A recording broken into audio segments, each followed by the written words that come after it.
Welcome, Ben. Thanks for joining us today on our next episode of Who's Penny. How are you going today? Yeah, excellent. Thanks, Damian. And once again, thanks for the invitation to come along. Always a pleasure, and I do love having a chat to you.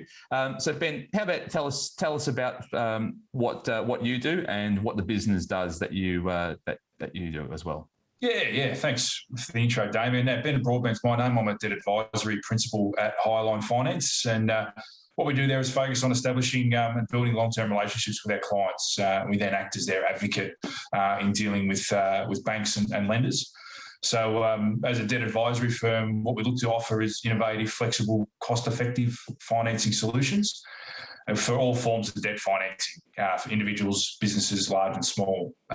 And what we try to do as best we can is seek to complement the other key advisors that a client would engage and use to assist in the achievement of what their sort of personal and business-related goals may be. And one of the things that I've experienced working with you guys over probably last 3 to 5 years is you really engage and you really look into the client. You look into the story behind the client. It's not just here is some information, yes, no, tick of the box, done. You really do take your time to assess the client from all aspects, and then put a great story together that balances it, and then you present obviously to the relevant debt.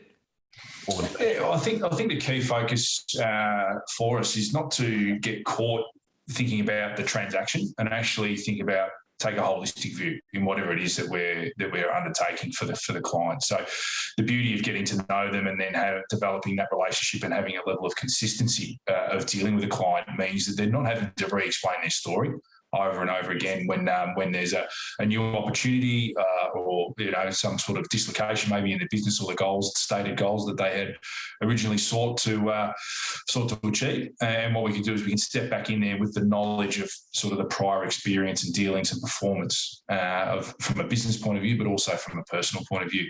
I think the critical thing is understanding sort of what makes the individual tick.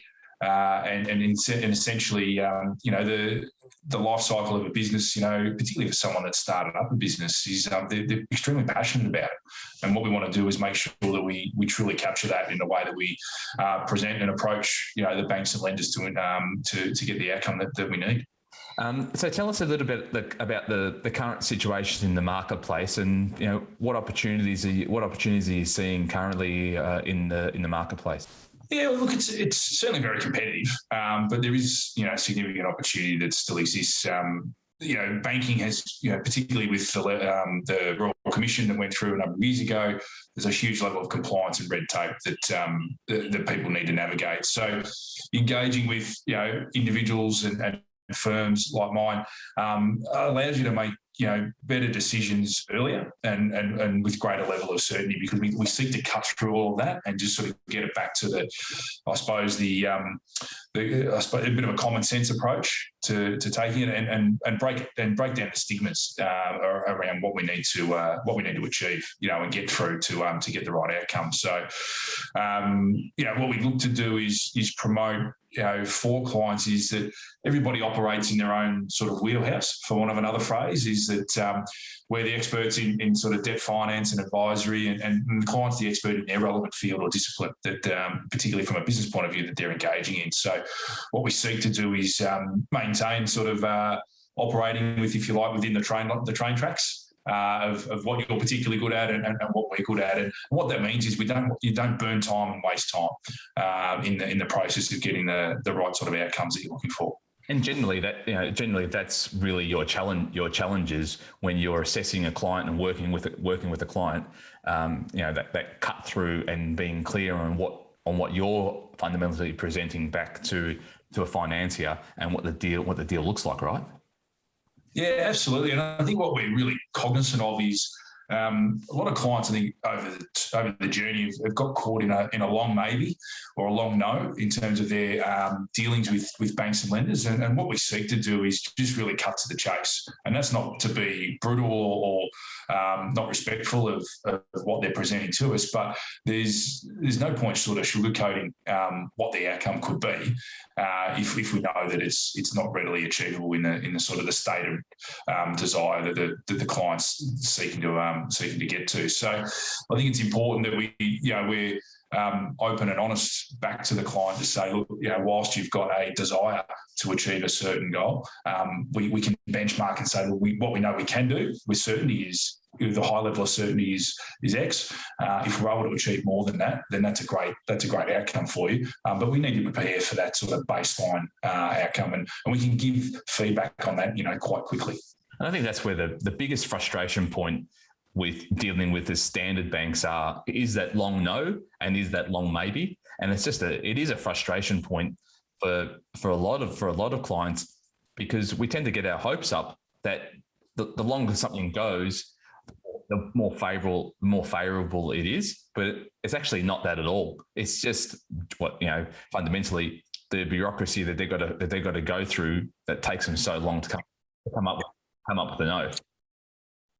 Yeah. And I think the other component there is that often bankers can, internal with these organisations, can get caught in the trap of seeking to have every little bit of information that's required to assess an opportunity or a transaction or a purchase before they'll actually give you some guidance and feedback on what the outcome could be. And certainly what we look to do is go, give us the baseline data that you've got that's readily available. We'll seek to make some assumptions, if that makes sense, to enable us to come back to you again, as I said, quickly with hey, if you knock it into shape in this fashion, bang, there's an outcome here that would look like, how would that be for you? And again, as we dive into the transaction and get that sort of formal engagement and mandate from a client, then we can unpack, whether there's some other or this other capacity, if you like, to drive a more favourable outcome for the client, or are there other things that are sort of sitting around the transaction and you go, look, with the benefit of that information, it may be that we need to pare back or go a different way in terms of our approach to the bank and the lender. I love the passion that you show, Ben, and hopefully in my closing, which we always like to ask whether you've got a useless talent, you'll show me the passion as well. Look, I'll call it a little bit of a talent, but being able to navigate the old. I can get upside down, mate, and complete a couple of handstand push-ups against the wall these days after a couple of years of sort of training and a bit of fear of sort of being in that upside down position. But it's something. It's a bit of a party trick if you can find the right platform to do it, mate. Ben, I didn't know that in you, but that's one thing I've been trying to work on for 4 years, and unfortunately, along the journey, we've had a couple of shoulder ailments, which has set me back. But I certainly appreciate how difficult it is to be upside down as opposed to standing on feet. And what about an old trend that you'd like to come back? Interesting. If I put my client hat on and think about banking, I think for those that were probably a bit more experienced, if you like, in their business, they would love the old days of the bank manager being at the local branch that had, that was there for an extended period of time, knew the family, knew the local community and the business and the people, and had the capacity, if you like, to make decisions there and then and support clients, whether it be with a home purchase or a business acquisition or a car, whatever it might be. But I think there's a little bit of that we harbour, if you like, to go back to that sort of relationship. And I think for those that remember those days, not to be ageist in sort of my response, but for those that remember those days, they would love just how much they enjoyed the relationship with their bank manager. I think it just brings back that sense of community that we've all been looking for. Ben, thanks very much for joining us today in our next episode. It's been a pleasure, and now I know where to come and get my tips and tricks for doing an upside down push up. Good on you, Damian. As I said, once again, thanks for the invitation, mate. Great to touch base again. Thanks, Ben. Much appreciated. Cheers.